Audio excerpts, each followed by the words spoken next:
Hello and welcome to the latest episode of the Online Warriors podcast, the last episode of August, and a very special episode to, I guess, close out the summer, if you consider summer to end at the end of August. I don't know, some people have considered that. We have 4 hosts today. I'm Illeagle 86, one of your hosts as always, and I have, as always, Nerdbomber and Techtic with me, but we are joined once again by our fantastic Patreon producer, Stephen Keller, to talk to us a little bit about Gamescom today. Stephen, you may have heard last week, I don't know if you've listened to last week's episode yet, but we asked the very philosophical question, what's love got to do with it? And also, is love actually a secondhand emotion? I don't know if you want to weigh in on that or if you want to just kind of let it ride, but I think we came to a conclusion last week that it's secondhand because you can feel it secondhand. I don't know. It's like smoking, is what we said. Yeah, I don't even know what that even means. It basically, you're like, it punches you in the face. You're like trying to stick your head out the passenger window because you're just choking and you're like, oh God, it happens to you. That's how it works. Yeah, it's you know, it doesn't mean anything. It's just provocative. It's just a good lyric. It's just a catchy tune. How are you? How's life in your neck of the woods? It's hot. We've officially hit smoky season over here. We've had a bazillion fires going on, so it's been great for the air. Brisket weather. Has anyone tried to do that on the internet? Like, oh, the AQI is like 200 today. I'm going to put some meat out and like give it some. You probably it would just get flies. Yeah, I feel like your meat would just go bad in the heat. I'm just saying, if I saw that run across my YouTube of like, hey, I put some meat out in the wildfire smoke and it has a nice flavor, I'd watch that video. So if I lived where you lived, I probably would not smoke any briskets during this time of the year. We don't even have wildfires where we're at, and I almost burned our house down the last time I smoked meat, and that's a whole story, so we don't need to get into that. Yeah, you're supposed to smoke the meat, not the house. I think that's like step 1. Yeah, correct. I've never smoked meat. I'd probably light my house on fire. I don't know. Maybe one day I'll find out. But today we are encouraging everyone to stay indoors if there's smoke in your area, and stay indoors because there's a lot of great content coming out of Gamescom. Now, I will right off the bat. I mean, this takes place in Germany. I don't know what the wildfire situation is over there. Probably better than here. But this is, we're literally across the globe. There have been 4 days, 5 days, 4.5 days. I think there's an opening night followed by 4 days, but I could be wrong about that. Long story short, a lot of content. And I'll give the typical disclaimer that I often give in episodes like this when we cover E3 and things like that. It is virtually impossible that we will cover everything. In fact, I'm just going to say it is impossible that we will cover everything. We're not going to be able to get to something that you may really want us to talk about. And if that is in fact the case, I encourage you to reach out to us on X. Oh, stop! It's Twitter. It's X, though. I have to be. I mean, I guess people know what I mean when I say Twitter. They're like, they just go to X. So yeah, reach out to us on Twitter at @OW86, at OW Techtic, at OW Nerdbomber, and at Online Warriors 1 is the main show account. We have a lot we need to get to. I mean, we can start at the start here. I have a feeling we're going to jump around. I think what I often do in situations like this, I'd like to go around the room and get people's immediate impressions on what seemed like the biggest deal. And that's like kind of a loaded question. I'll say right off the bat, I think most people probably think that the Starfield stuff might have been the biggest deal, but if someone else feels differently, prove me wrong. You probably know what I'm going to bring up that came up on opening night and onward that was like a pretty big deal and I'm very, very interested in. But, I guess to get Starfield out of the way, because I think there was a lot there and there's obvious we're going to talk about it. I want to kind of start with what I thought the coolest thing was about all the Starfield content. I think we need live action video game trailers to be a thing consistently. Discuss. Because I don't think it happens very much. It used to happen with Halo. I think Halo set the bar for them. I've seen live action trailers for Dead Space 3, I think. They're pretty few and far between. Thoughts on live action trailers? Because I'm a fan. I think that it works sometimes, not all of the time. I think for Starfield specifically, this was fantastic. And here's it goes so much deeper than just Starfield, because I wanted to get a little kind of a shout out to my boys at NASA. Not only do we have and Starfield, girls at NASA. Hold on, you have boys at NASA? not only do we have Starfield that's like really playing up on the, you're an explorer visiting the next frontier, kids looking up to you, they want to be astronauts themselves, but this is also coming out right off the heels of the successful Artemis mission. And like, I think we're really entering a next generation of kids wanting to be astronauts again. We've had a huge hiatus of people not going to the moon, and now it's happening again in real life. We're getting games like this that are literally giving us live action, like acting of like, you're going to be an astronaut, you're going to explore the galaxy and beyond. We're going to space, folks. It is cool again. See, I kind of have the opposite take. Like, it was a neat trailer, don't get me wrong, but I feel like a game where you get to customize your own character and there's so much like individual customization going on, I almost feel like live action doesn't work as well. I feel like live action would work well for something like, Halo, obviously, because everybody's Master Chief. The characters are all the same. You can find likenesses that are very similar. Same thing with like The Last of Us or something like that. Like, as long as you can find a consistent character and a lookalike, maybe even have the voice actors, reprise their role in a live action trailer, I feel like that works.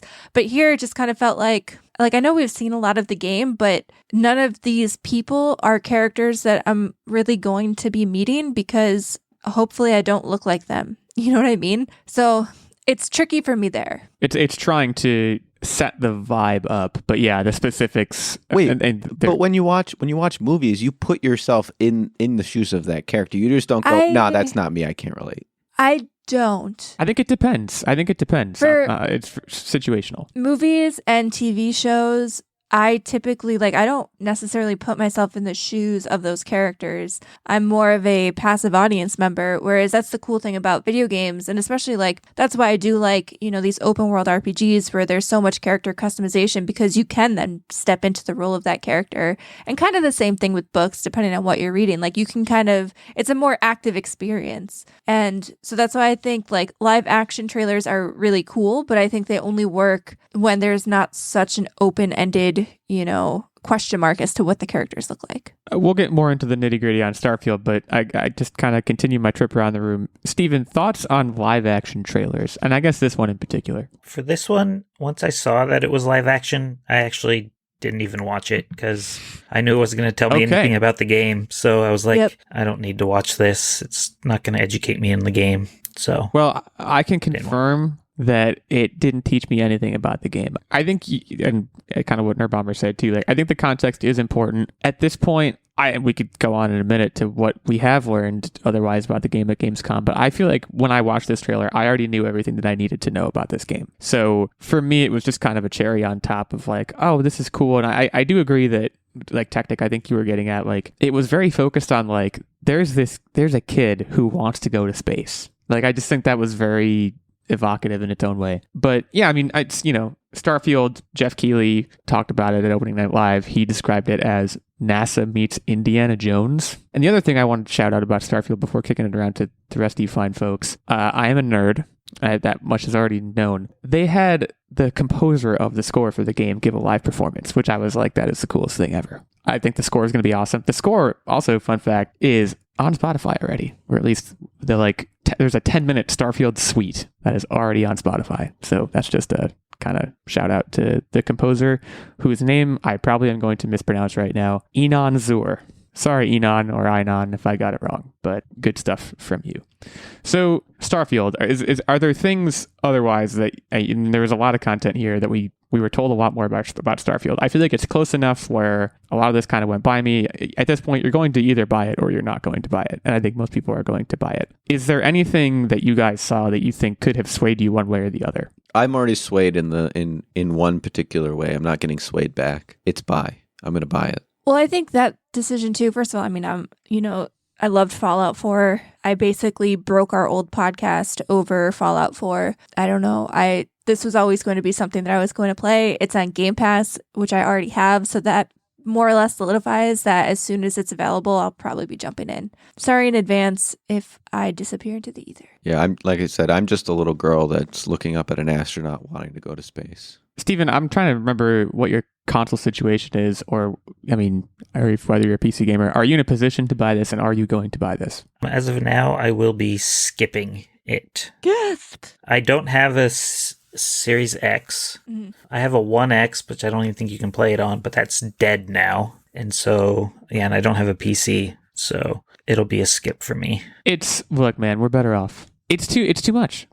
We've talked about this on the show before, and I don't want to like come out against this game. That would be silly. But like, it's a lot, and I'm looking forward to hearing about all the bugs. You're silly. That's silly. I mean, we're like, and you know, part of it's perspective. Like something else that came up at opening night live, and I'm skipping around now. I believe some Cyberpunk stuff came out. It's kind of hard for me at least to think about Cyberpunk now and separate it from I guess the mess that it was when it came out. And like the main reason for that is that I haven't played Cyberpunk, but like just my overall sense of it is that it was really messed up. And like, I guess now they have mostly fixed it, ? They're like putting out new content for it. So I guess they're kind of pronouncing it fixed, but I don't know. I don't think Starfield is going to be like a Cyberpunk level disaster when it comes out, but I think there's going to be a lot of stuff that they're going to have to like, you know, spruce up. I don't know if it'll be that bad. And I know, you know, Bethesda games usually always come out kind of buggy, but the fact that they sent out review codes and review copies so early compared to their other releases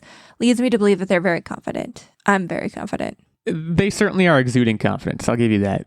It's just so ambitious. I have a hard time believing it's not going to have some holes being poked in it. But anyways, we can bounce around a little bit more here at opening night live. Before I gush about Alan Wake 2, are there things that other people want to gush about first? I guess let me just like that's the one I was talking about. The one that I want to gush about, which is completely out of character for me, because every time this game comes up, I always respond with, "Who cares? I don't play online. Blah blah blah. This game sucks. Nobody cares anymore." However, the gameplay trailer for Modern Warfare looked absolutely phenomenal. It was done so beautifully. Now, here's the reason why I wanted to bring that up. How many times in video games when you're playing, it's always this one-man army bullshit, right? It's one person taking down just droves and droves of people, and it's incredibly unrealistic. In this, not only do you have a squad, but the way they tell the story is it's very evident that there's other squads kind of helping you in the distance doing other things so that you're all working together to complete your mission. And that's like so cool. And then like there was not only that, there was like the use of infrared beacons to like let everyone know that where you're at, but you can't see infrared light unless you have like infrared lens on. And so like the use of the technology, the creating chaos amongst the prisoners and things like that, so that all of the guards in that are distracted with prisoners while they're swooping in stealth. Oh, this was done absolutely perfect. This got me excited for Modern Warfare. I don't disagree with any of that. I don't know. I'm in a weird place with Call of Duty right now. The last one I played, I think, was Vanguard, and granted, that was me picking it up after a long hiatus and kind of wanting to try to recapture my enjoyment of the stories in those games. Which around like Modern Warfare 2, like it peaked around then. Like Modern Warfare 2, Black Ops, I was like really, really into what they were doing. At this point, it's just I thought Vanguard was pretty middling. And I know that was going back to the World War II roots, so maybe that was part of why I didn't like it as much. But if I'm going to get back into Call of Duty, it's not going to be for online play. And also, and this is a personal problem, it's not going to be because of squad mechanics, because I struggle with that in games. I agree with your point that like one-man armies are pretty unrealistic, but gosh darn it, they're fun to me sometimes. So it's, you know, it's a tricky balance, and they're certainly trying to strike it, and it looks beautiful. I don't know if it's enough for me to want to opt in, I guess. But you know, Call of Duty, they're doing like, it was just over this week, and maybe it was part of Gamescom, I actually don't know, but didn't they just come out with like a Nicki Minaj like player skin or something where you're just Nicki Minaj running around in the game? Was that Call of Duty? It might have been. I believe it was. Yeah, it might have been. It was their Call of Duty Battle Royale game. You know, I feel like because that's also free to play right now, and I feel like all of these Battle Royale games, and I know they're still wildly popular, but I feel like they're just grappling at any IP or person that they can get on board to come to their game to like garner new interest. And we're seeing some very interesting, weird, you know, collaborations from these style games. I cannot imagine Nicki Minaj's like agent or whatever calling her and being like, "Hey, Call of Duty called and they want you to be like a skin in the game, and she was like she's probably like, what is Call of Duty? Like I don't know, maybe she's a big fan. No, I feel like idea. most people know at least what Call of Duty is. It just seemed very, very odd to me. But Battle Royales, and it wasn't opening night, so maybe we'll get to it later. There was one Battle Royale game that I think was kind of teased as like a big deal, and I thought it looked like an interesting twist on the Battle Royale format, so we'll get to that later. But Alan Wake 2, look, again, Gamescom I feel like is in a weird spot where like most of the big stuff that I saw things about, it was things like Alan Wake 2 where I was like, I was already going to do this. So you're just really piling on like this was already a great thing and it's just looking more great. I don't know that there was a single thing about the content they showed that I was not on board with. Just in terms of I still have not played Alan Wake Remastered. I haven't played the first one. So there's a chance I'm going to dislike the gameplay. That's the one thing that I think could get messed up at this point, because everything about the vibe, everything graphically, the story they're trying to tell, I feel like if some deity somewhere was like, we need to design a perfect game for Illeagle 86 based on his sensibilities, what might come out of that would be like survival horror about an author who's running around with like a leather satchel with a manuscript in it. Like it's a very specific thing, but it's one that really, really speaks to me. I loved what we saw. I think what was it called? The Dark Place, this kind of riff on New York City with a lot of references to the older games that I didn't obviously understand, but I like when games do that sort of thing.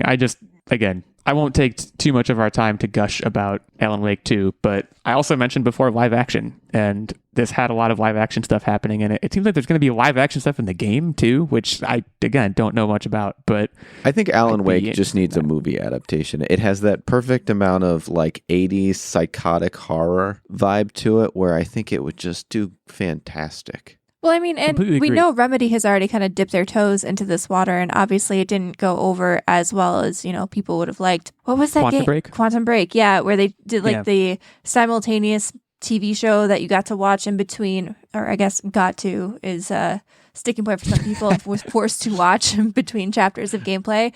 But like, I do think that Remedy makes very cinematic games, and the fact that all of their games are even like kind of tangentially all related, like they leave breadcrumbs in all of their games and they kind of built this giant universe. Like it's just super cool. And I've never played the first Alan Wake either. It looks spooky, which is why I've avoided it. We all know my thoughts on spooky, but I might have to go back and replay it because like I've played Quantum Break, I've played Control, and so I feel like I need to flesh that out so that I can get a full immersion if I end up playing Alan Wake 2. But again, it also looks super spooky. So like Control. So now you said you did play Control, yes? I did, yes. It was quite good. Because like Control, Control and Quantum Break are my two main touch points with Remedy. Quantum Break I started and I never finished, and Control I did finish. And man, that game at certain points frustrated the bejesus out of me. I don't know if that was your experience as well, Nerdbomber, but I found that game to be kind of difficult at parts. I'm not like you. I have no problem turning down the difficulty. So when I got frustrated, I turned down the difficulty and I was like, I'm here for a good time. I'm not here for a long time, so I'm going to turn the difficulty down. I am not here for a good time. I'm here to win. We've had this conversation before. I think the last time we had this conversation, Stephen may have also been on the show, and I can't remember. I remember we were talking about in the context of Jedi Fallen Order or Jedi Survivor, one of those two, and I was talking about this horrible mental block I have. But I feel like Control was like pretty spooky in parts. Like it's not overtly scary, but it was more sci-fi. Like there were a few enemies that were a little like definitely leaned into the creepy side of things. But for me, that game was not as like terrifying. The vibe of Alan Wake and like you're in the dark with just a little flashlight is not the same as Control, where you're in like an office building. And I understand office buildings are equally scary in many ways, but not quite the like gotcha type vibe that gets to me. Steven, what is your exposure to Remedy's games? Because like I also, and I don't want to assume that you have, but like I know like Max Payne is one of their other big ones. I have never played Max Payne. I don't even know what it's about. Like do you have any Remedy experience that you can draw on in deciding whether Alan Wake 2 will be for you? I have played the first Alan Wake, and I've played Control. I never played Quantum Break. But so for Alan Wake 2, it's going to be a game where I'll buy, I think when it's on sale, because I want to replay the first one too before. But Alan Wake 2 just comes out in October, where it's a busy month. So yeah, it'll get backburnered quite a bit. I do think too, and it sounds like you could speak to this better than any of us. Like, in seeing the trailers and all the content we've seen about Alan Wake 2, it's... I don't want to say that it's going to be a prerequisite that I play Alan Wake Remastered, but it certainly seems like in order to have a good time, it seems like there's a lot of story connection, and there's a lot of, and, you know, Nerdbomber reference to the Remedy universe, and like that's a different thing, but it just seems like they take a lot of pride in interconnecting what they're doing. So the vibe I have gotten is definitely that I'm going to be confused if I don't play Alan Wake Remastered, which, you know, fine, I can play Alan Wake Remastered. I just have to, you know, buy it and do it. But yeah, I mean, again, just I don't want to just sit here and wax poetic about it for like 20 minutes, but everything I've seen so far has been like, yeah, just take my money, and also probably make a movie with Keanu Reeves. This is supposed to be Keanu Reeves, right? It looked like they couldn't get Keanu Reeves, and they just wanted someone to be like, it was like Keanu Reeves stand-in. See, I thought he almost looked more like Bradley Cooper. Oh, okay. I think it's the black hair for me. Just immediately, that length of black hair, I'm like, you wanted Keanu and you couldn't get him. He looked like Aaron Rodgers to me. Aaron Rodgers in his, well, yeah, I guess he did have that length last hair year at that time. Yeah, because that was for his John Wick costume. And that was before he went into a dark room that was his dark place. He went into a dark room, darkness retreat for like a month. That's a different topic entirely. But I thought it looked like Matthew Peretta, but that's just me. Matthew Peretta. Is that the actual like mocap guy? Yeah. Okay. Yeah, that was totally lost. Boy, when you Google Matthew Peretta, the first image, I can see what you mean now about Bradley Cooper, Nerdbomber. The first image, if you Google that guy's name, it literally looks like it's Bradley Cooper. I know it's not. It's Matthew Peretta. But in any case, Alan Wake 2, take my money. The end. Other big stuff from opening night of Gamescom. I know there's a lot more Gamescom to go, but do we need... Steven, was Rebel Moon... Was that another situation in which you saw that it wasn't about a game and you just kind of moved on? Because that's what I did. No, I mean, I'm interested just because it's a Zack Snyder movie, so I'm kind of in. But it's a movie that I wish I could watch in theaters, which I know I won't be able to. So that was my Netflix biggest vibe. Like, it looks like too cinematic for a Netflix movie. It feels like wasted potential, almost. I heard that not even the directors, because there's obviously with Zack Snyder, there's going to be a theatrical cut and a director's cut. I heard even the regular cut is like 4 hours or something. And I was like, I don't have that long? Kind of time. It's 2 movies. They split it into 2 movies. Yeah. Well, no, but I also think that each of the 2 movies are like over 3 hours long. Like, I think they're just like, they gave them a blank check and they're like, do whatever you want because people will come running when they see your name. And they're not wrong. Like, people are going to come running, and this probably will in a lot of ways be really good. But I'm not going to lie to you. That's too long. So when I watched this trailer, and I know some of you are big fans of Dune, and others of us are not big fans of Dune. I'm a big fan of Dune. This looks like everything I kind of like wanted Dune to be. Okay, it sounded like you were gonna crap on it, but okay. No, this sounds like, you know, you're talking about like geopolitical landscapes, but just more action and just more like cool stuff happening. And this seems more like what I wanted out of Dune, both the books and the games and the movies. This is what I wanted. I also think they portrayed the geopolitical landscapes significantly better than what Dune showed us. I mean, even in this like 2-minute trailer. Yes. That's literally the one thing that came to my mind was this is how a futuristic quote hellscape should be. Not everyone has access to the same technology, to the same weaponry, and you went from group of people to group of people to group of people, and it was vastly different. Their culture, their weaponry, how they fought, what they did, what they interacted with, whether they used weapons, whether they had beast, whatever it was completely unique, and that's what I want. I know Zack Snyder said that, you know, beyond even these movies, they're hoping to make kind of like a big IP out of this, you know, have books, games, what have you. And I'm kind of hoping that they lean into it, because I think this could be a cool new property. And obviously with the understanding that not all Netflix movies end up being great, I feel like if they really lean into this and they really, you know, flesh out this world, give a bunch of different mediums to experience the world in, it has the potential to be something really cool. And I don't want to be like, this is like the next Star Wars, because there's never going to be a next Star Wars. Like, I don't think anything can perfectly encapsulate, you know, what Star Wars did. But like, it would be cool to have another IP out there that's more original and not just a retread of things that we've seen before. So first of all, me to say, because I did Google a little bit, It's 4 hours over 2 movies. So you were right about that. They're not That's 3 not hours. too bad. With that said, Steven, I want you to weigh in on this too. But like, they're already talking about the director's cut, and they shot things specifically for the director's cut to, and I'm quoting Zack Snyder now, build out the universe even more. They shot things specifically for the director's cut. I don't think that's what a director's cut is supposed. Like, I think in the context of Zack Snyder specifically, the term director's cut is getting messed up. Like, I don't think I agree. I think director's cut is like, oh, Blade Runner director's cut came out like 30 years later, and there was some stuff Ridley Scott wanted to put in that he had to cut because he needed to make a reasonable movie. Now it's like, Zach, we want you to film a 2-hour movie for the like the normies, and then for the true fans, film 4 hours. It's like, I think it's like putting the cart before the horse. I don't like it. I don't. It makes me uncomfortable. I mean, you can blame the internet for that, though. Like, I don't think that would be the case if, the Snyder cut of Justice League wasn't a thing. Yeah, and even the Snyder cut of Justice League was a little different because, like, vastly different direction, and he obviously got booted, and there were changes. And people were, like, actively clamoring for it in a large way. No one is clamoring for 2 different versions of Rebel Moon to come out. You don't know. I just...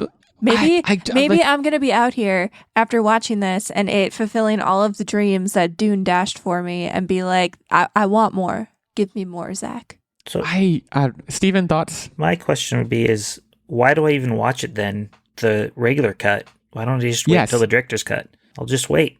If it's going to come, then I'll wait. I think they might put them out at the same time and be like at that point, it's literally like, so are you a loser or are you cool? And like the director's like, it's just a weird, like, yeah, if I guess there are probably people, maybe even me included, where like, I will watch a 2-hour movie and I won't watch a 4-hour movie. But like, it just feels like a really weird question to be asking viewers right off the bat. It's like, all right, you're interested in this movie because you saw the trailer and you liked the idea of it. How much time are you willing to commit? Choose between this one and this one. It's like, man, like, it's also like, I think I imagine there are a lot of people in the industry, like editors and stuff, who balk at this idea because there's like a real art form surrounding, hey, make a movie that's, like 2 hours as the nominal runtime. And yeah, it is a task to fit everything you want to say into that time, but that's part of what makes it good. I don't know. If you can't tell, I have a lot of thoughts about this, but before we move on from this, I just want to ask one question.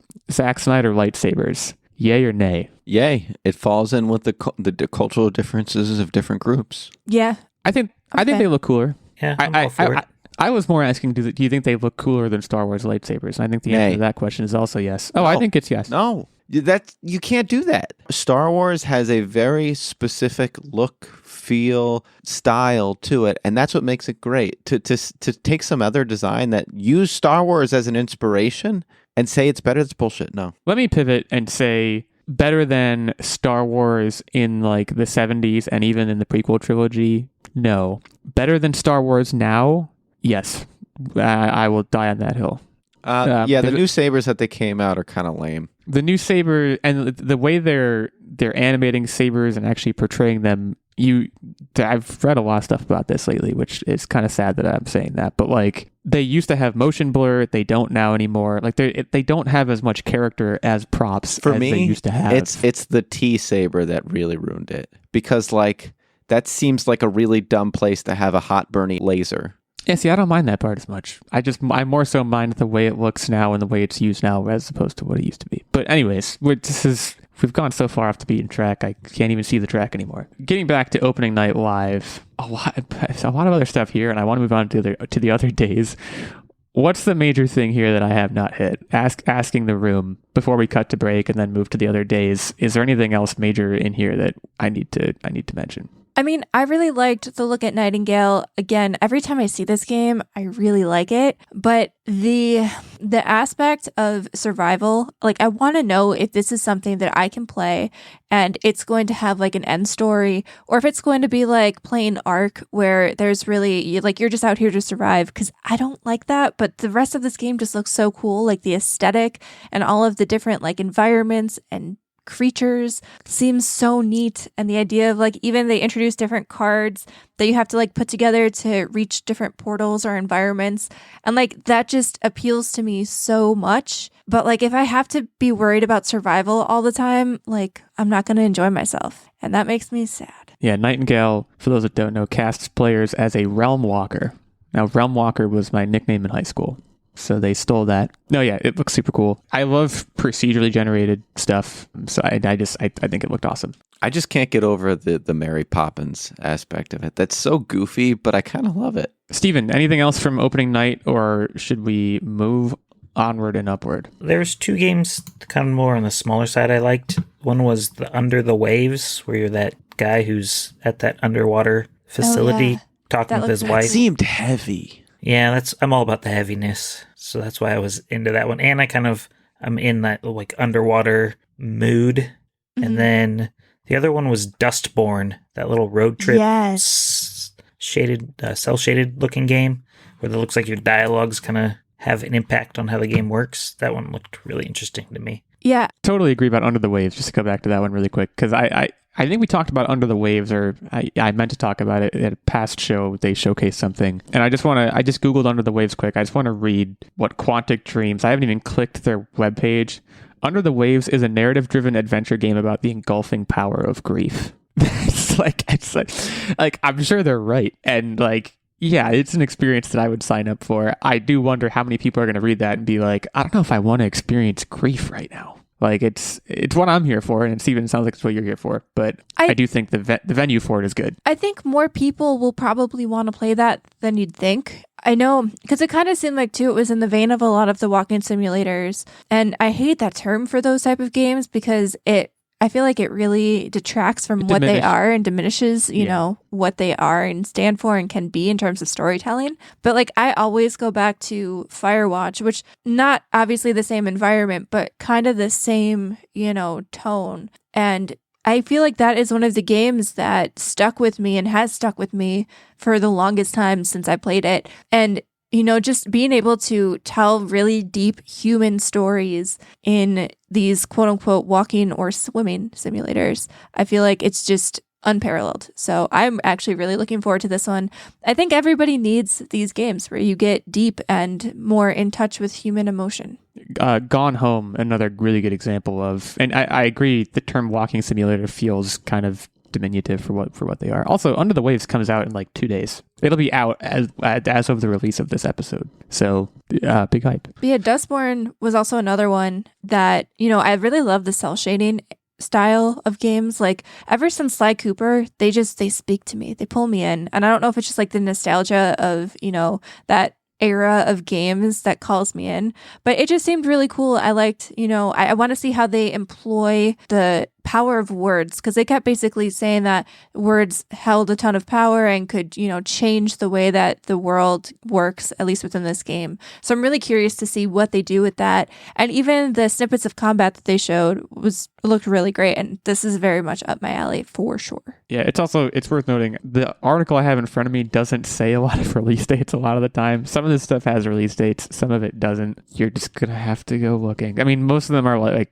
Starfield, I think, is September 6th, September 1st early release. I think Dustborn's 2024. Yep. Modern Warfare 3 that Techtic talked about, that's November 10th of this year. Alan Wake is late October. October 17th is when that one's supposed to come out. So yeah, I'll try and hit the release dates as they come. But there are 2 other quick games that I want to mention from opening night live. Fort Solis looked really cool. Again, this seemed like it might be another like walking simulator game. This is the one with Troy Baker, and there were 2 other voice actors. I can't remember their names offhand. I'm so sorry. But I think what really struck me was just, you know, this is a fully like mocapped game, and apparently it was only a dev team of 10 people, which it just looked really impressive. And again, like walking simulators, I pretty much always want to play. And then I know Techtic probably won't remember that he said this, but like we were watching this trailer and he was like, I really like this for some reason. But Expeditions, a Mudrunner game. Yeah, it caught me off guard. I really didn't think that I would. I wouldn't consider myself a big car guy, but like being able to like customize different things, to scope out areas, and not really so much for like the gameplay, but more of like an an educational tool to learn what kind of things are out there and what is used for different missions. That seemed really intriguing to me. Yeah, I guess I don't know if you would call the Mudrunner game. It's referred to here as a driving sim game, and to me, that like I've always wanted to like driving sim games. Like I want to be a person who can sit down and like play Forza and any number of the other ones that you may think of. But like I've just never been able to get into them. Maybe it's because they haven't been off road. And like this looked like there were different puzzles that you had to basically determine what vehicle that you used to solve the different puzzles. So it looked a little bit different. Like it almost looked like, this is going to sound stupid, like almost a work site exploration style game. Like, what machine do I need to do this task? And I don't know. I feel like it adds a different dimension to driving games. For me, I have two that were like my top, what I'm really excited for. And we've been gushing about these for a while now. And we can finally get excited about one because it's out. It's free. I mean, not free, but it's available to us, and that is Immortals of Aveum. This was a day one buy discussion that we had talked about, and guys, it's available. Did you buy it? Me, no. I don't remember if I said it was going to be a day one buy. You did. I can roll the tapes back, but you did. And like this game, it just looks fantastic. It's got that magic, but like also it's kind of like futuristic tech. It looks like a seamless combination. If you started playing it, let me know how it is, because as soon as I burn through the games I'm playing right now, that's what I'm pivoting to. And then the other game that I wanted to just give a shout out, again, it was something that I was really excited for, and that is Black Myth Wukong. This game. Oh yeah, this one looks cool. Yeah, like I said, this is the story that Dragon Ball took its inspiration from. So I'm already in, like all in. The demons that you're going to be fighting through the story look badass. The combat looks awesome. This one looks fantastic. Now I see the term Souls-like associated with it, which scares me immediately, but I don't know if it's going to scare me off completely. Yeah, so there a lot more in opening night. We're going to get to other stuff after the break. A lot more in opening night we have not gotten to. Didn't mention Assassin's Creed. I guess that was one of the bigger ones. I feel like all Assassin's Creed games now, maybe this is being minimizing what the franchise is, but like it's Assassin's Creed. You know what it's going to be. Like it's, to me, that's kind of why I at least subconsciously skipped over it. Mortal Kombat, Diablo 4, Tekken 8. Just a bunch of stuff here. Too much for me to even list right now. And there's a lot more content to get to in the other days we're going to talk about after the break. Before we go to break, it's that time. Steven, thank you for all that you do for the show. I want to give you your thanks not in person this time, but like closer to in person. What would you call this? In podcast? I mean, what if I'm actually in your basement right now? It could be in person. You know what? What if you are actually? When we're doing our break, I'm going to go check to make sure you aren't actually in my basement, because you might be. In any case, Steven supports us at the highest of our 3 levels on our Patreon. As a result, he gets his producer shout out every episode. He gets input into the weekly game segment, in which he will be participating this week. So competitive advantage, you could argue. He also, of course, gets access to the monthly secret segment and the vlog, and gets the occasional guest spot on the show, which is where he is right now at this second. You're hearing it. Very exciting for him, very exciting for us, very exciting for you guys. That's the night level, which again is the highest of our 3 levels on Patreon. There's also a Squire level, which gets you access to the monthly secret segment and vlog, and a Page level, which gets you access to the monthly secret segment. Details on any and all of those levels of support can be found over at patreon.com/onlinewarriorspodcast.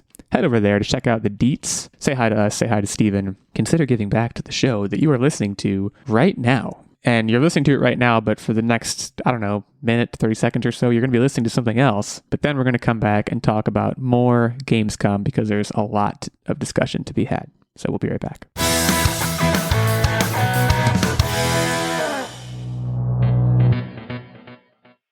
Hello, meat popsicles. Why don't you grab your multipass, a drink, and come sit with us? Let's pick each other's brain. We want you to be part of our intimate conversation about science fiction topics. Let's do this. Join us, and let's talk about science fiction topics in books, movies, TV shows, and games. At Science Fiction Remnant, you are invited to listen in. Listen now on Apple Podcasts, Spotify, Audible, or wherever you listen to podcasts. And don't forget your multipass.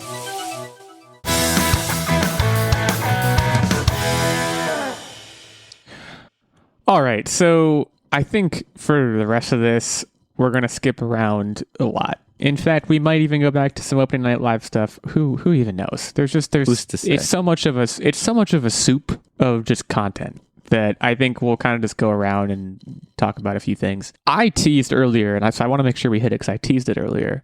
We talked a little bit about Battle Royale, and I saw a game that intrigued me. And to be clear, I have never played really any Battle Royale games. You know, obviously you have like your PUBG, Fortnite's a Battle Royale, right? I'm so far removed from the ecosystem, I don't even know that. But we got a trailer for a game called Off the Grid, which apparently is directed by Neil Blomkamp. What we're learning in the year 2023 is that Neil Blomkamp is a pretty big fan of video games, because he's coming off of directing the movie. It's a Forza movie, right? I haven't seen it, but I think it's out now. Gran Turismo, thank you. He's coming off of directing the Gran Turismo movie, which I clearly have not seen because I couldn't remember which one it was. But this was really interesting. So if you watch this trailer, it's a streamer who has a lot of robotic limbs. Also, I haven't confirmed this. It may or may not be that guy who's in every Neil Blomkamp movie, whose name I cannot think of right now. The South African guy. It certainly looks like him, but you can't really tell because he's got this big cybernetic visor thing across his face.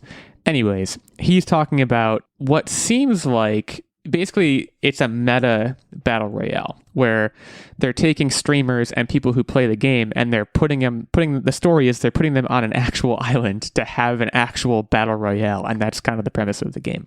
So there's a 60-hour campaign for this movie. So or for this game, I should say. So there's PvE and PvP, but there's like crazy battle royales, and then there's also a 60-hour story. Then we didn't learn much more than that, but I think I saw it as a very interesting way to take a format that now everybody knows and that some would argue might be getting a little bit tired, and breathing some life into it. And also, I think Neil Blomkamp's pedigree as far as futuristic stuff is pretty unimpeachable considering what he did with District 9. So I was into this. I don't even know if we have a release date for this yet. I think it's very early going, but the trailer was fun. It had a good sense of humor, and I think it did a good job teasing what that game is going to be. So I definitely wanted to mention that. The other one that I think probably deserves some mention is Lord of the Rings Return to Moria. Now, I'm just going to say, and I want people's opinions on this, I think Lord of the Rings as a franchise may be the least capable franchise in terms of making games that I want to play. It should be so easy for them. But first they do Gollum, now they're doing this. It's we've already shit on this one. There's no more I can really say. They need to just stop. Just stop. I understand to some extent what they're trying to do with Return to Moria. I guess I don't know. It's tricky because I get that they want to tell new stories. Part of me is why don't you just have people play Lord of the Rings and it was really well done? I would be really into that. Yeah, I've always wanted to play Shadow of War and Shadow of Mordor. I never have. I've heard those are good. But other than that, my favorite Lord of the Rings games by far were the movie tie-in games, which they're movie tie-ins, so you hear that and you immediately think oh, they're probably not that good. They were great. They've never had to do anything more than that, and they just seem like they're trying to reinvent the wheel constantly. Now, they did get John Rhys-Davies for this to do the voices, which good get. I guess I don't know what John Rhys-Davies is necessarily up to these days besides this and Indiana Jones 5, but that is cool. I don't know. It should be way easier than this to make a Lord of the Rings game. And this, I don't think it's going to be as big a miss as Gollum, but it didn't entice me. And they're sitting on a mountain of gold as far as IP is concerned. So also wanted to make sure that I brought that one up. Moving on, let's talk a little bit about, well, actually, here's an interesting one. This is again not an actual game, but we did apparently, actually, I don't think I saw the sneak peek. I'm not sure if we were able to see the sneak peek on the internet and without being at the event, but I guess there was a sneak peek at the Fallout TV series, which is coming to Prime Video in 2024. Dude, I'm so excited for that. So let's get into this a little bit, because I think you were talking earlier in the episode, Nerdbomber, about how RPGs, and I don't want to put words in your mouth, but it seems like what you were saying was that they encourage you to put yourself into the shoes of the character. And I don't know, not necessarily make the character you, but it's easier for you to do that, right? When you're doing a fully customized character build. Yep. How do you, in the context of a TV show, you can't really do that, right? So how do they, I don't know. I don't even know what my question is. It's just I'm thinking about Fallout as an experience that a player puts themselves into. If you can't do that, as easily. Does it fall apart? I have my doubts about this one. Does it fall out? No. So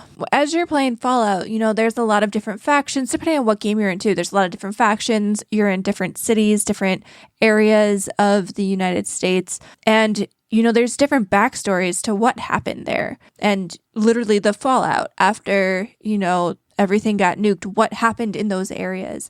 And you meet a lot of interesting characters. There's so many different NPCs and squad members that you pick up in all of these different games. And not necessarily having to follow the storyline of any specific game, you can explore those side characters or those locations and tell the story of what happened there while you were in the vault. I think there's a lot of really interesting potential for storytelling, and each season could be a specific area, a specific city, or you can follow one area and kind of do like a Walking Dead thing where you follow one group and see how they dealt with everything, how society kind of managed to come back together in a specific city, or even take one of the beloved side characters and, flesh out their backstory. Tell me what they were doing, what they were up to before you meet them. I think there's a lot that they could do with it without falling into the trap of, the story can't be the same because you're not putting yourself in the story. I think there's so many different side characters and even the environment itself that you could tell stories about that I think it could be done very well as long as, they put enough, I don't want to say put enough love into it, but as long as they're very careful with how they treat the IP. I think what I would have them do, not that I have any vested interest in this, because I've never even played a Fallout game, but I do think that they need to use existing characters. Like I think video game adaptations are generally beholden to that rule, and that's why Last of Us works so well, and it's why video game adaptations that work is that the characters are fleshed out, they're very vivid, and I'm not saying that Fallout, it sounds like they have side characters that can be made vivid and provided depth. I think they're going to get more mileage out of that than creating some stock character as you would when you first start the game and just kind of projecting a lot of the environment onto that character. So I'll be curious to see what they do. I wanted to mention that because that's, again, part of kind of a bit of a non-game bit here. I also, against my better judgment, I want to talk about Robo Cop because this, I don't know if you guys, this was a 16-minute gameplay footage release. I can't remember which day this was on. This might have been day 4. This might have been towards the end. This looked really bad, almost comically bad. And it's tricky because I don't have any of you guys ever seen RoboCop? We've talked about this, the original trailer release way back when of this game, and said it looked bad. And I didn't even waste my time watching this because even the little bit that I saw I was just like, nah, I'm not doing this. It just looks bad. I think RoboCop, I don't know. I've never seen the movie, so I really have no vested interest. I don't even know why I watched as much of this as I did, because I watched all 60 minutes of it. But I think the movie, some people occasionally refer to it as having kind of a sense of humor and being kind of corny, and that's what makes it good. I don't know if that same principle applies to video games as an art form in general. It seems like they tried to apply it and it didn't work. Steven, have you seen RoboCop? Is there any RoboCop wisdom you can bestow upon me right now that's going to make me understand what this game was trying to do? Because I've never seen the movie. I've seen the original and the remake, and I don't remember anything about them. Besides, I know the original was, I think it was Peter Verhoeven film, so it's pretty random and campy for the 80s and bloody and that's the word graphic. But that's the word I was looking for was campy. And it's, for what it's worth, it's hitting those marks that you just said. It's campy and it is it's surprisingly graphic. You're like a robot guy walking around. It's really corny, and then you shoot someone or you punch someone and they basically explode into a cloud of red mist, which in the context of everything else that's happening in the game is very unexpected. So I guess props for establishing shock value, but this one was pretty weird. I don't even know how much more airtime I want to give it. I just wanted to make sure I brought it up because it was easily the worst thing that I saw. But I do feel that I may be dominating the discussion here. So anything is fair game. opening night, we can return to opening night. We can go anywhere else during the showcase, anything you saw. Although, actually, there is one more thing I want to bring up because this was a big deal on Twitter/X. People were talking about it, and I'm going to mispronounce it because I don't know how it's pronounced. I'm going to say Mugen because that's what I think it should be, but it may be Project Mugen or Mugen or something. This was going around the Twitter sphere in a big way for, I'm just going to say it, looking like they copied Spider-Man. Have you guys seen any of this footage? It looked like they copied Spider-Man, but tried to play it off as Attack on Titan mechanics. And it's just, I agree. It's Spider-Man. It's a modded Spider-Man. And I think like it seems like it's trying to be a lot more. It seems like it has a lot more story it wants to unfold, and it has a lot of other different things happening in addition to the web slinging mechanics. But the web slinging mechanics in particular, it looks like they just copied it. So again, kind of wanted to bring this one up because it was really making the rounds. But this is a discussion point that I'd like to bring up for all of you, and we'll start with Steven. When you see things like this where it's very obvious, like they copied Spider-Man, does that make you want to play it more because the mechanics were so tight? It gives you another venue to use those mechanics in, or does it kind of turn you off, or do you not care either way as long as the game is good in its own right? I'm probably in the camp of I don't care so much, just as long as like there's a story wrapped around it. I mean, I'm currently replaying Spider-Man, so the game mechanic is super fun. So if they can wrap a good story around the mechanic, it could be an interesting game. Yeah, I feel that. I'm in the camp of it turns me off, and the simple reason why is, to me, it implies or suggests an additional thoughtlessness. Like, if they just went in and were like, just do what they did, it means they didn't consider how they could do it better. It means they didn't consider what potential alternatives could be. And I think that sort of developer mindset is probably going to bleed into other places in the game. So I would go in, at the very least, I would go in not expecting it to do anything inventive or original, which, I don't know. With so many games these days, I don't know why I would waste my time on that. But that's just me. That's just my opinion. Techtic? What about you? Yeah, I wasn't even going to consider this. I'm just going to get Spider-Man 2 and never even acknowledge that this existed as a whole. That is the other good point, is that if you want more Spider-Man, there's more Spider-Man. It's not like you need to wait. It's here, basically. So I don't. Yeah, it seemed like they put the footage in there as like, look at this. It's so cool. It's like that other game. It might be like that other game you like, and it was a big selling point. It seems like it's not. But I don't know, Nerdbomber, where do you fall on it? It's tough because on one hand, like if there's a good tight game mechanic that I have a blast with, I don't mind seeing it from game to game. Like, it doesn't turn me off of the game, but I kind of felt the same way. So like playing Pokemon, I obviously love Pokemon, the turn-based manner, the gotta catch them all sort of incentive to continue playing. But there's been so many different Pokemon copycats that I'm always like, I'm gonna play it because I like the general game mechanic. It'll be fun. I think to Steven's point, if there's not a good story wrapped around it, it ultimately falls apart. So I think that it's not so much about, copying the game mechanic, but if the reason for the game mechanic being there is valid and there's a good story and the game is entertaining on its own 2 feet, even without that game mechanic, then, I'm apt to play it. Well, we're at a point now where I kind of just want to go around, and if there's anything that we haven't mentioned from Gamescom that someone really, really wants to toss onto the pile that we have not talked about, now would be the time to do so. I'm going to throw it around the room, but before I do, I'm going to mention one more. A game called Deathground. Did anyone see this one? If not, I'll take you through it. Basically, survival horror where you're fighting dinosaurs.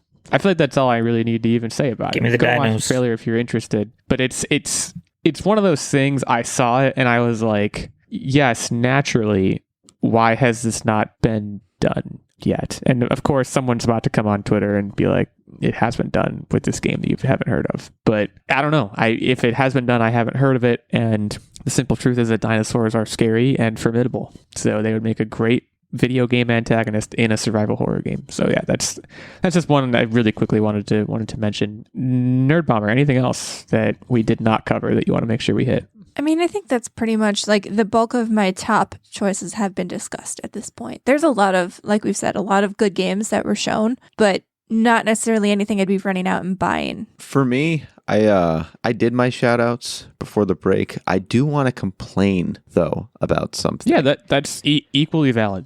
I played the entire story of Sonic Frontiers. It had a nice little wrap up, put a bow on it ending. It was great. No notes. And now they're adding more content to it. Give us a Sonic Frontiers 2. Don't add to it. You're ruining the nice wholesome wrap up that we got by adding another level, because it just kind of spits in the face of what we got, and I don't like that. So don't do that. Generally speaking, outside of the Sonic ecosystem, I agree with your point. I also think it's so many games do this, and I think I agree. Like it's almost like they're like, oh wait, one more thing. Can I give a little spoiler? Can I give a little spoiler to that game? It's not gonna bother me. All right, hey, listeners, if you haven't played this game, person, I'm gonna give a little. Turn your spoiler. volume down. Yeah. So Dr. Eggman has this like computer daughter thing, and in the end, she sacrifices herself to save the day, because the whole story she's learning about being empathetic and caring and friendship and all the standard Sonic tropes. And so she sacrifices those. And then we get this DLC that literally shows her standing next to Sonic. Like, what? Why? You're dead. Don't stop it. Stop it. Yeah, you do seem upset. Is that you seem like your beans are a little steamed on this one? Look, good complaint. Steven, before we head into what are you up to Wednesday, anything else that you want to shout out? One little indie game looked interesting to me. It's called It's a Wrap. It's a side-scrolling game where you're a director and you cut scenes of a movie together to solve puzzles. Oh yeah, that did look. Oh snap! This one got by me. It looks like it just could be cute and fun, and it's already out now on PC, and it's coming to Switch soon, apparently. But it looks just like a fun little indie game. Also, apparently a Mariah Carey song, because I just Googled It's a Wrap, expecting it to just give me the game, and it gave me a Mariah Carey song. Yeah, you had me at Hollywood Puzzle Game, and also Switch. I just love, like, these little indie games on the Switch in particular, they play so well. So, good tip on that one. We're going to move into What Are You Up To Wednesday. It's the part of the show where we talk about what we've been up to, and it happens to be on Wednesday, because that's when the show comes out. So, as is tradition around here, Stephen, as our guest, you have first crack at the What Are You Up To Wednesday podium. The floor is yours. All right. So lately I've been playing a lot of games, so I'm just going to spew a lot at you, and you can tell me which of these maybe you want to know more about, because I've beaten all these in the last month or so. So we got Oxenfree 2. Ooh, how was that? It was okay. I think it's a lot it's a lot of the same of the first one. The one thing I'll say about it is it had the unfortunate time of me playing it when life really sucked. It was a bad weekend, and so emotionally I really wasn't there for it, so I just kind of was going through the motions with it. So it's something I hope to get back to at some point, maybe, and replay it someday. But right now it was kind of, if you like the first one, I think you'll like it. It just didn't seem to add anything new to just kind of more of the same. Yeah. Another game it's another game that I've heard a lot about, and I think it's a great wait and one that I would really enjoy, but I haven't played either one. Yeah. And then I played Dredge. I don't know if anybody here has played that one yet. No, not yet. I haven't heard a lot about it.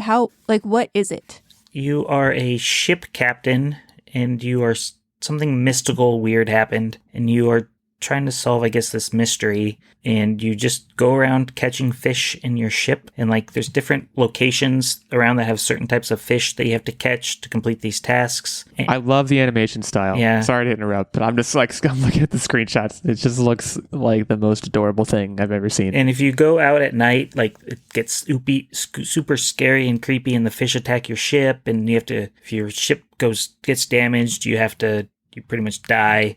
So you have to start the day over, and so there's a time mechanic, and you can expand your ship, you can upgrade it, get crab traps, get better fishing gear, and it's just a lot of fishing, which the story was okay for it. It's kind of something I was tempted to bring up to see how you guys felt about it, where this game and the game I beat last night, Blasphemous, they're two games where you play this through the story, and it has multiple endings. It's got that whole good ending, bad ending, and usually you default to the bad ending. Which, like Blasphemous, I got the bad ending, apparently, because I didn't go complete a bunch of quests that would have given me the good ending. And so it just seems kind of weird that I don't really like games that do that, because that was the same thing with Dredge, where I beat it and I was like, oh, that was anticlimactic. And then I found out, oh, it's because I got the bad ending. So for me, the example that I have experience with is, I believe, Dishonored does that. And Dishonored, I would say, generally speaking, I appreciate the attempts to do that, but in practice, I tend to not like them. I think if you're creating two endings to a story, something's wrong with your story. Like that, just from a story structure perspective, I struggle with that. But the thing that Dishonored did that I liked a lot was if you did more bad stuff, it also made the game harder. That I thought was cool. It changes the game's difficulty as you're playing it. See, I think the story stuff I don't know as much about. Dishonored did it pretty well, in my opinion, because it was based on how you played the game and the decisions that you made in game, and not even like conversational stuff, but like how you approach the game changed your ending. So I thought that was fine. I have played like Tunic, for example, I think did what Steven's kind of saying, where you can do everything right. Like there's nothing you could have changed about how you played the game. It's just, you automatically get the bad ending unless you're willing to grind for like 20 extra hours to do a bunch of side stuff. And to me, so you want it to be based on decision points. Yeah, I don't want my bad ending to be, I didn't feel like grinding for 20 hours, So like, yeah, I'm not a huge fan of that. Like, give me the opportunity to get the good ending by doing stuff in the natural course of the game. Don't make me just grind for no reason. Another game that kind of did that, and granted, like the silliest way possible, was Luigi's Mansion 3, which I really liked. But at the end, they're like, how many gems did you find? And spend like 2 hours in one room trying to find it. If you found this many, the castle you wind up in at the end is really tiny. If you found a bunch, then the castle gets bigger. And like, I remember I was so proud. I found so many gems. I thought I did so great. And then at the end, they're like, I think they would give you a letter grade too. They're like, you got like a C-. And I was like, man, it just made me feel so bad.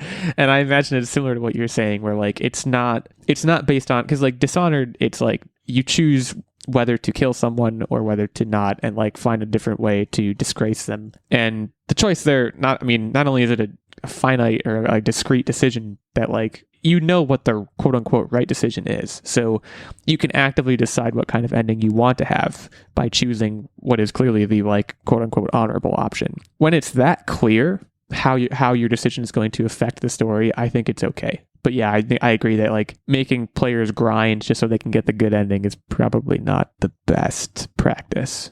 And then like, sorry that happened to you, Steven. Steven, do you end up just going on YouTube and watching the good ending anyway, and then just be like, well, this is what could have been? That's what I've thought about doing. I might just go like, yeah, I don't care. I'm just not going to care about it. Like, even with Blasphemous, because that's another game I've been playing, and I beat it out last night. There's a third ending, which is considered the canonical ending, and it was added via DLC. And so it's like, that's annoying. Yeah. So, I mean, that like canon should not be in DLC. Yeah. Like, make that the heart of the game. Don't lock it behind additional stuff you got to pay for. Yeah. So that was kind of disappointing to hear. So I was like, okay. I mean, I'm still playing it because there's other side things I can do.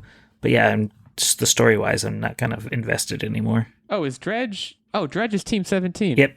Oh yeah, I love Team 17. So is Blasphemous, which is kind of weird to see.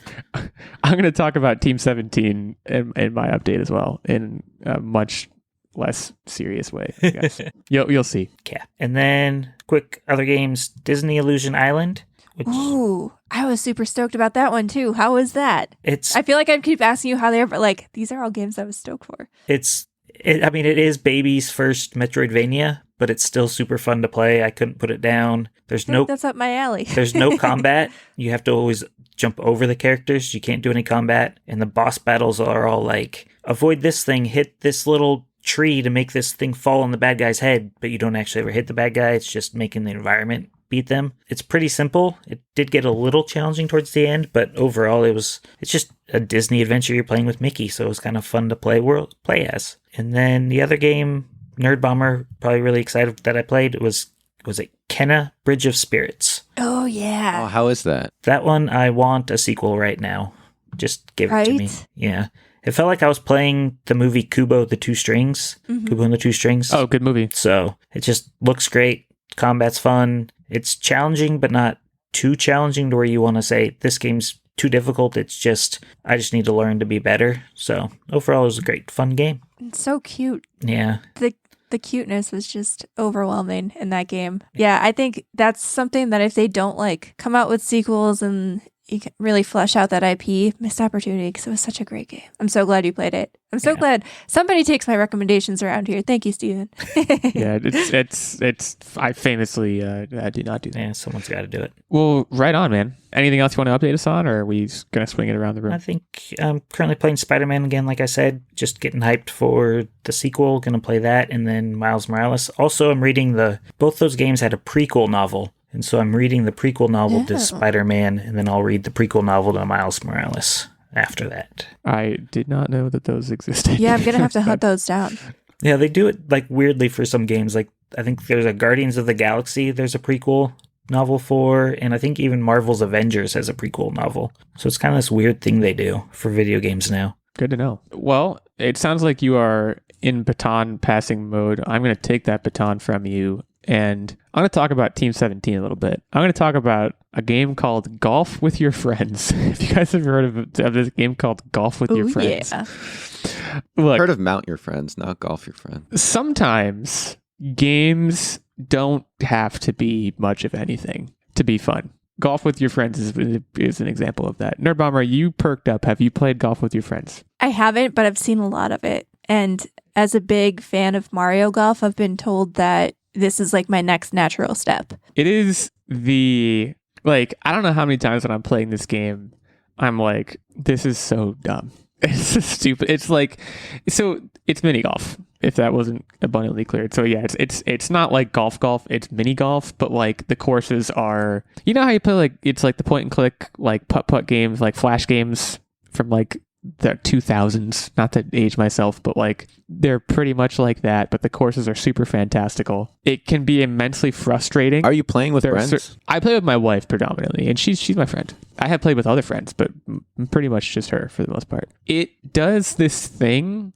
Every hole will be probably the pars range from 2 through 5. Pretty standard for a mini golf course. The thing that's interesting is that you have 2 minutes per hole. If you take longer than 2 minutes, like if you're like really minutely lining up shots and all that, like trying to get a sense of the course, you get it says a 2-stroke penalty, which is a lie. It's actually like a 14-stroke penalty.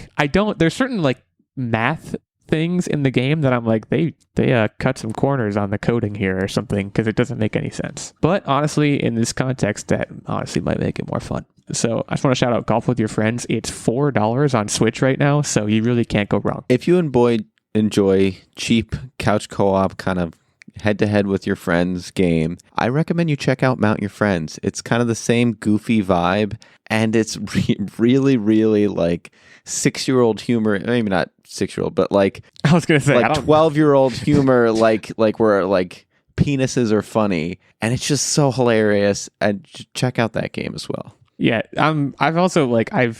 as far as my gaming experience currently goes, like I played some Golf with Your Friends, and I recently revisited a game that I bought a long time ago for the Switch that I definitely shouted out on an episode like a year ago or something, called Dicey Dungeons, which is just like, I'm in such a headspace and a life space right now where whenever I want to play a game, I want to pick something up and play it for like a span of like 20 minutes. Both of the games I've mentioned here, Dicey Dungeons and Golf with Your Friends, are like perfect for that.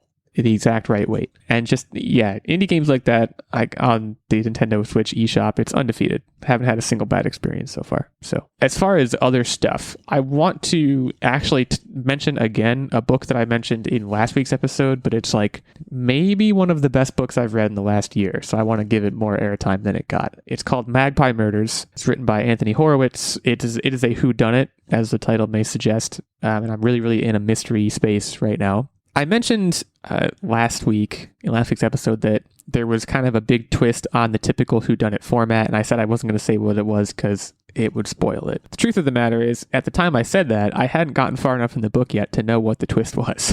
It's less so a twist and more so an interesting gimmick, so I'm going to just say right now, describe right now what it is. So the typical whodunit murder mystery novel, there is a detective character who, interviews a bunch of people. He gathers a bunch of facts, finds a bunch of pieces of evidence, always seems to have complete control of the situation, and at the end has this big reveal where he gathers all of the characters and basically in front of everybody says, you're the person that did it, and here's how I know, and here's how you did it, blah, blah, blah. Come on, you've seen Knives Out, you've seen all those movies. The joy of this book is that this book is about an editor at a publishing house who gets the latest in a series of 8 murder mystery novels from the publishing house's #1 author, who is famous for this murder mystery series, and she reads this manuscript. So it's a book within a book. You are the editor, you're reading from the perspective of the editor who is reading the book. Long story short, she gets to the end of the manuscript and finds that there are chapters missing.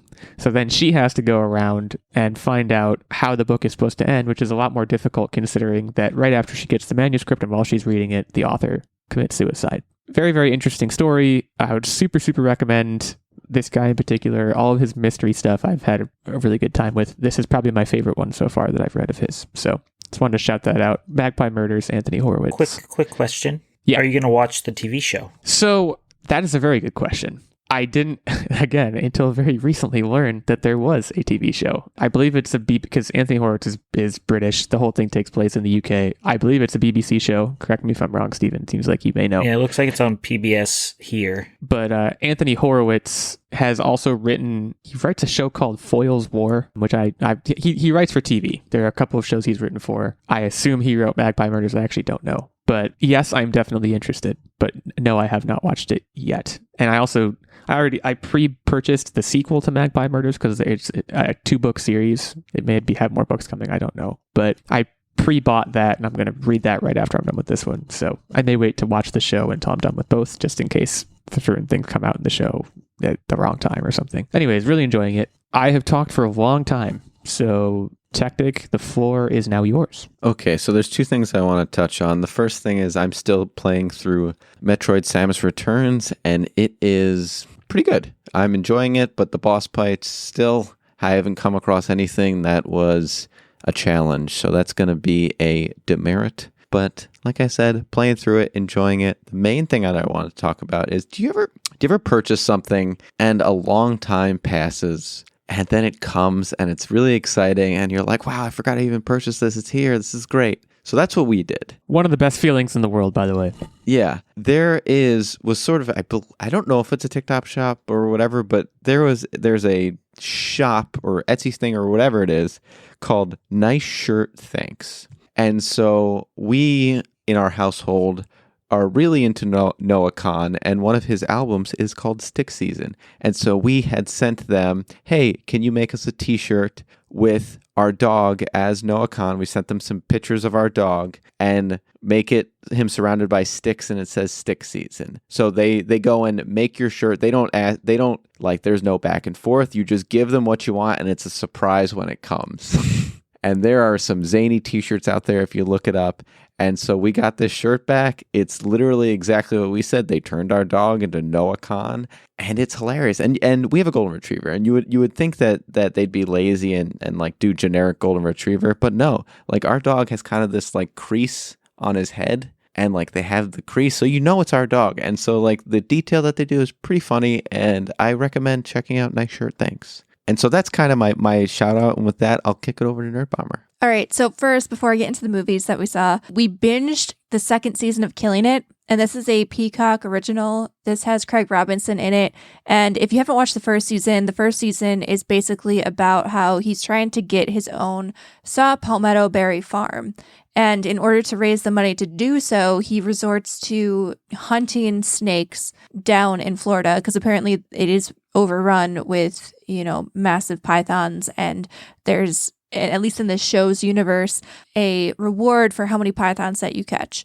So the 2nd season came out, and I don't want to give any spoilers, but you basically follow more of his shenanigans post winning the python catching contest. And it's a very funny show, a lot of social commentary. It's pretty great. So if you haven't watched it, little half-hour comedy, very funny. If you like Craig Robinson's humor, you will like the show. So check that out. And then we also saw 2 major movies. We saw the Teenage Mutant Ninja Turtles movie. I'll start with that one first. First of all, I really liked the art style. And I know, Steven, you have seen this as well. The art style, I think, was incredible. And I think this was a really great way to refresh the franchise and the IP, kind of giving it that Into the Spider-Verse treatment. I think they did a really good job, giving the Turtles an origin story. They also made them more youthful, for all of the times that we're told they're Teenage Mutant Ninja Turtles. a lot of the time, they feel a little bit older, whether we're talking about the guys in the actual like physical costumes back in the 90s, or even some of the, movies, the CGI, like Michael Bay movies, they just feel a little bit older.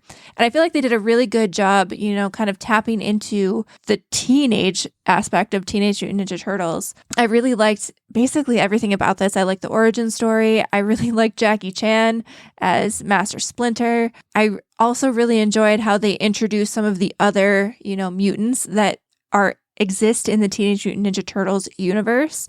And kind of head fake you. You don't really, if you're familiar with the characters, you expect it to kind of go in one direction and it almost goes in another direction. And I really liked it. I thought the music was also really great. Lots of great tunes in this. So we saw this with Haunted Mansion. It was a double feature, and I liked Haunted Mansion better.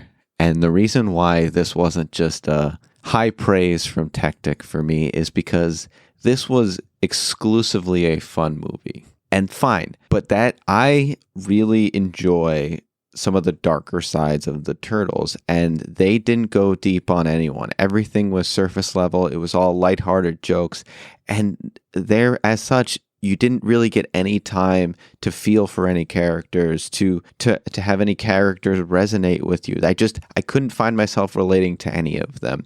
And so that's why I struggled to have something that like left me in this profound feeling. And I know what you're thinking. This is a light Turtles movie. You're not supposed to feel that way.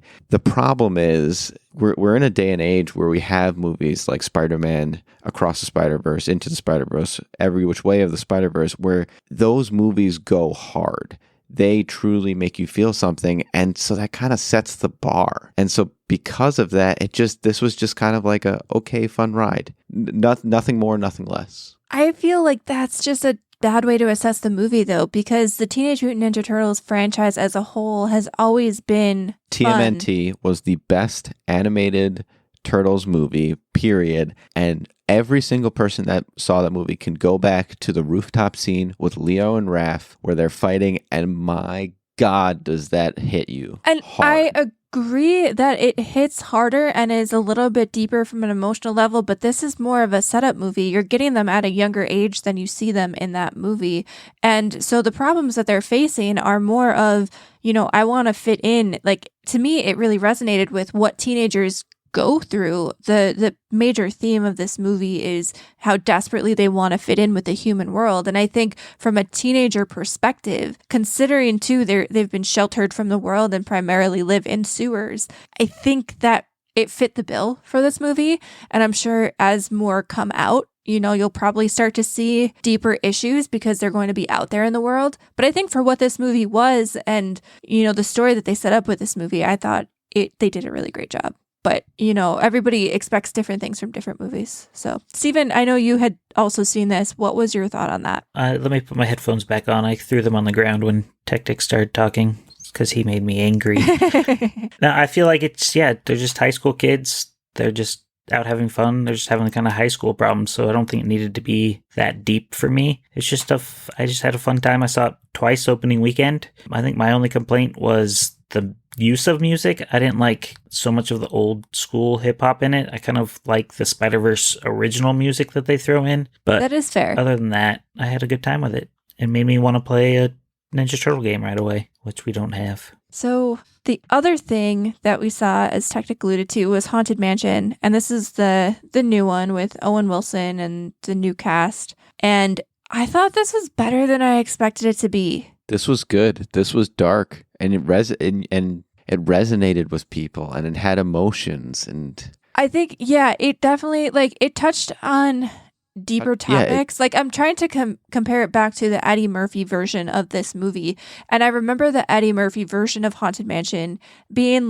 it was definitely supposed to be more comedy than horror, and I feel like this definitely slanted a little bit more towards the horror than comedy. There were some funny haha moments, but for the most part, Tiffany Haddish and Owen Wilson served as your comedic relief in a more or less serious dark movie. Yeah, this was a movie focusing on grief and dealing with loss, and it hit hard. It hit really hard. My only criticism of the movie was that, there are certain staples of the Haunted Mansion, whether we're talking about the ride at Disney or the first movie, and they didn't make their way into this iteration. And I'm not going to give you spoilers, but there were just a few things. There were a few things that were missing, though, that I wish just were there. Even if it was just a little like wink, they didn't have to like invest a ton of time in those things. But if there was just a nod to some of those very classic things, just because, the Haunted Mansion ride is so iconic. And I just feel like you can't completely distance yourself from that. And so that was really my only critique of the movie. It was a lot better than I expected. After reading some of the reviews, I wasn't going in hoping for a lot, but I think it was one of the more entertaining movies that I've seen this summer. Definitely not the most entertaining movie I've seen this summer. There have been some real good ones this year, but I was surprised by how much I liked it. Yeah, I remember I know you said it wasn't as funny as it was serious or scary, but I remember laughing at the trailer. And yeah, I just looked up the Rotten Tomatoes score and it's not good, but I assume you already know that. Yeah, like this is my problem. Come on, critics. You're having a serious war. I am. Rotten Tomatoes. I feel like every episode now we're talking about how you either like the look of a movie that hasn't come out yet, or you liked a movie and. What's the audience score? Give me the audience score. It's 84. Yeah, there we go. The gap here is sizable. So 38 audience, 84. 38 tomato meter, 84 audience. Hold up. Didn't you just call us out on Twitter because Slaughterhouse is getting good reviews? But now you're going to Slaughterhouse is getting good reviews from like fair. Yeah, and like I said, critics know nothing. I'll have to wait for the audience score, but it is getting good reviews. Even like I don't know. I guess I'm in a quandary. I guess that we'll see. So I just Slaughterhouse. I just looked up Slaughterhouse on Rotten Tomatoes. It has exactly one fresh review. So I'm not sure I would say it's getting good reviews yet. Maybe you've seen the good reviews elsewhere, but I see one good review. A lot of it has been on Twitter, so maybe that is the audience score coming through for me. Is it going to be the next Jennifer's Body? Yes. Okay, that's all I need to know. Great. Well, that concludes our What Are You Up To Wednesday. We all got up to some things, and you're listening to this on Wednesday because you're listening to this right when it comes out. It's quiz time. We're heading to Quiz Town. I'm going to run through the records. I'm the host today, and we have a 3-headed monster quizzing today. But first, Techtic 8-8, Nerdbomber 8-9, Illeagle 86, myself 8-11, Steven 3-0. Steven, undefeated streak. What's your confidence level right now? Good. That you can keep it going? Okay, he's down in the dumps. It's not going to be good. The pressure's on me. I feel like I gotta perform. I'm not going to lie. It is, yes. But look, we're going to give you every competitive advantage we got. You're going to have last ups here. So without further ado, we can get into it. The quiz topic this week is Artemis Fowl. Now, great one for me to not be involved in. What? Artemis Fowl. Bird? It's a boy. Oh, okay. It's a book series. This is bad. We'll get into it. I started reading the first Artemis Fowl book because I read the back of it at a bookstore and I begged my parents to let me get it. It's like a secret agent kid. It's the coolest sounding thing. And it had a shiny book cover. Shiny book cover, bright, it's gold cover, very eye-catching to a upstanding child such as myself. It did not hit with me. I never even got like halfway through the first book, and the rest is history. But maybe for you guys, the experience is different. So Artemis Fowl is the topic today. I'm going to start with the movie, because that is perhaps the more recent thing in the public consciousness. This movie, I will tell you, came out in 2020, pandemic times, which I'm sure did not help its case. In any case, it did not do well. Nerdbomber, we're going back to your favorite website. What is the Rotten Tomatoes critic score? For so that means it Artemis did really Fowl. well. And we're going to start with Techtic. We'll go to Nerdbomber next, and Steven will go third. The critic score out of 100%. That's correct. I'm going to say that it got a blue 42. Okay, blue 42. Got it. Nerdbomber, over to you. I'm going to say 11. And our good friend Steven. I'm going with my first instinct, which was 15. Okay. Well, I started y'all off with a stumper because y'all busted. Seriously, I was going to go 5. I should have gone 5. This movie got an 8% on Rotten Tomatoes. Also, for what it's worth, I know you're big into like, what was the audience score? The audience score was 20. Okay, so a stinker all around. It is hard. Like, audience scores, if you're below like 30, this is a bad movie, guys. Like, that's just the fact of the matter. A would-be franchise starter that will anger fans of the source material and leave newcomers befuddled. Artemis Fowl is frustratingly flightless. Pretty good critics consensus. Good job to Rotten Tomatoes writing that. No points. We're moving on. This is a children's book series. How many novels are there in the Artemis Fowl universe? And Nerdbomber, you will go first this time. I feel like there were a decent amount of these. I think there were 5. Okay, over to Steven next. You're saying universe, so I feel like there's a main line and then spin-offs. I'm going to say 12. He's counting on his fingers right now. Yeah, that means you, Techtic. 8.5. Oh, Techtic. I don't know if I want to allow halves. I'm gonna need you to go. Okay, thank you. Well, congratulations, you have your first point. Steven, you just missed it. It was 11. And yes, I did say universe because there is what is called a first cycle of 8 novels that were written, I believe, from like 2000. Oh gosh, I don't have the exact dates in front of me. There's a first cycle and a second cycle. The second cycle was started in 2019 and it's ongoing. 2001 to 2012 was the first cycle, and 2019 to the present is the second cycle. So, Techtic, you are on the board. So 12 books coming, though, right? Yeah, presumably. I know there was recent controversy about the Aragon books because one of them is not out yet. But I don't think we're in the same situation here. I don't even Recent controversy. There hasn't even been a 12th one announced that I can see on the old Wikipedias. So I'm gonna give this one to Techtic. In the first of those novels, how old is Artemis Fowl? And Steven, you will go first. He is 10 years old. And over to Techtic. See, I feel like 10 is a really good guess. And I don't know when I'm going to get my next opportunity to do this, so I'm going to say 11. I don't know when I'm going to get my next opportunity to do this, so I'm going to say 12. The double +1. Really impressive strategic maneuver there. He was 12. Yes. So I was going to say 12 regardless of what Techtic said, but... You were all right there. He was 12. Boy genius, Artemis Fowl. One of the main characters in the first cycle of novels in particular is a character named Holly Short. She is a reconnaissance officer of the Lower Elements Police Recon Force, also known as Leprechaun. There's a lot of stuff like that going on in these books. How tall is Holly Short, according to the Love books? this question. Yeah, thank you. She's an elf, by the way. And Techtic, you go first here. She's 3'4". I feel like Over to Nerdbomber. 14 inches. Bob Barker, R.I.P. So 1'2". Sure. I'm going to go... It's a trick. Her name is a play on words somehow. So I'm going to just say 6 feet. Interesting strategic maneuver by Steven. Not super successful. I win. No, it actually, Nerdbomber gets the point. What? Yeah, Nerdbomber, you said 1'4", right? Or foot something? 1'2", yeah. Techtic, you were close. She, according to the U.S. editions, comes in at 3 feet, so 36 inches, which is a whole inch shorter than the fairy average. That's just what the Wikipedia says. I guess the fairy average is 37 inches. Look, I'm just reading off the Wikipedia here. She is actually short, not a play on words. So Nerdbomber is in the driver's seat right now going into the last question. However, she does have first ups, so she's at a bit of a disadvantage. Steven still has his +1 waiting in the wings. I presume he's going to use it wisely. How many languages has the Artemis Fowl series been published in? How many languages? 15. I feel like this was semi-popular back in the day. 27. Yeah, what are you doing? Over to Steven. Steven, I think you might say 27. I mean, my answer was going to be 25. Not using the +1. Interesting. Yeah, that's... I'm not telling you what to do. I mean, yeah, you know I'm going to get mad, I'm just commentarying. Yeah, Techtic, I can already hear his blood boiling. Sorry. Sorry, you going with 25? Yeah, 25. He's going with 25. Techtic, over to you. 32. Interesting maneuver. Interesting maneuvers. 32. Well, we have a tie on our hands. There's going to be a texting question. 44 languages. So Nerdbomber, you were right. It is popular. Significantly more popular than you said. So, Steven, I don't know, man. You'll get him next time. Enjoy the show on this final tiebreaker question between Nerdbomber and Techtic. This is a Texan question. Nerdbomber, Techtic, you know what to do. Send me messages. Slide into my DMs with your answer to this. As I mentioned, this movie came out in 2020.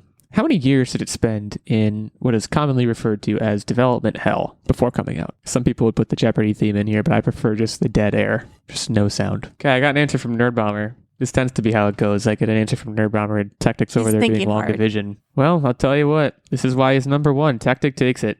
Darn it. Techtic came in with 13 years, Nerdbomber with 9. The correct answer was 19 years. This was in development almost immediately after the first book was published in 2001. That's what I was trying to math out. It was therefore in by the development time for 19 years. Because you had said when it came out as a book, you were all up, your family was all up on it. And so I was trying to math out that time because I felt like it was like going to be an instant hit to a movie situation. I did drop a bit of a hint by saying the first book came out in 2001 earlier in the quiz, but I wasn't sure if anyone was going to pick up on that. In any case, congratulations to Techtic. Techtic moves to 9 and 8, Nerdbomber to 8 and 10. I remain at 8 and 11. Steven, hate to say it, 3 and 1. We do things by the book around here. I do have to put the loss on your record. Yeah, I know. You'll have your opportunity to make that up. I have no doubt. Steven, thank you so much for joining us on this fantastic episode of the Online Warriors podcast. Any parting thoughts you want to leave us with, or whatever? No, I'm just gonna cry in your basement some more after that loss. He is in my basement. I actually went down during the break, and he's down there. So I'll be down shortly to console you. Dark down here. He flew out to the East Coast because on the day this episode releases, Slaughterhouse is coming out, and he wants to see it with all of us. Right. He wants to get. Is that actually true? It comes out Wednesday. August 30th. Yeah. Okay. Boy, that's good for me to know. Well, I know what I'm doing Wednesday. Thank you all for joining us. As usual, you can head over to Apple Podcasts, leave us a review if you're interested in telling us how you feel. You can also hit us up on Twitter or X, whatever you prefer, at the handles mentioned previously in the episode. We'll talk at you next week. In the meantime, stay safe and keep on podcasting.